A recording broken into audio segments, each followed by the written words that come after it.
Ma olen alati teadnud, et ma tahaksin piiblist ja Kristusest rohkem teada saada, aga ma lükkasin alati seda plaani tulevikku. Aga nüüd lõpuks tundsin, et on õige aeg ja enam oodata ei saa. Teadsin ka kohe seda, et iseseisev piibli käsilevõtmine ja lugemine ja lahti mõtestamine on liiga raske ettevõtmine minu jaoks.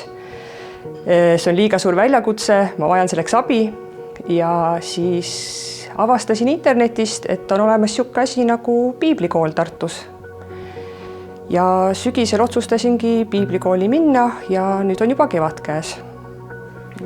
Otsisin võimalust piiblit rohkem tundma õppida ja ma leidsin Tartu pastoraadi piiblikooli leheküljelt sellise piiblikooli nagu siis, et see täitsa niisugune asi on olemas ja hakkas huvitama, et need erinevad õpetajad siin viivad läbi õpetust ja nii ma sattusingi siia.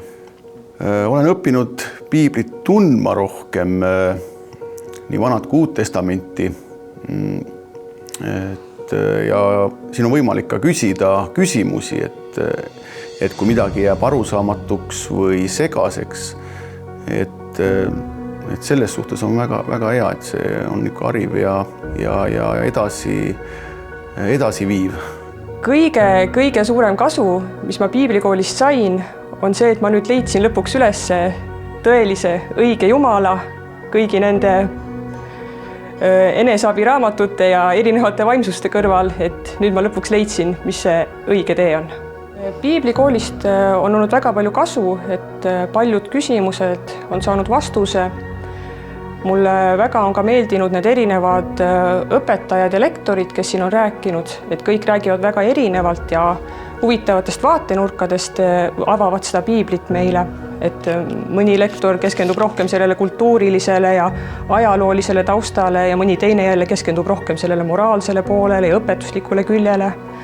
Aga kõik lektorid sõlmivad nii ilusti seda Uut ja Vana Testamenti omavahel, et sa tõesti märkad, kus need seosed on ja kus see niimoodi ühtsus seal tuleb ja see ühtne lugu.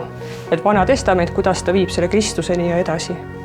Ma soovitan seda kooli täitsa, ütleme, et kes ei olegi veel kristlased või kes alles alustavad või kellel on huvi tekkinud üldse piibli vastu, et mis raamat see piibel on, kes oli Jeesus või millist Jumalat me usume. Et siit saab ilmselt vastuseid, ma usun küll täitsa, ja kindlasti ka edasi jõudnutele, kes on juba võib-olla aastaid kristlased olnud, et ka piibel on selline raamat, et sealt on alati midagi uut ja huvitavat leida.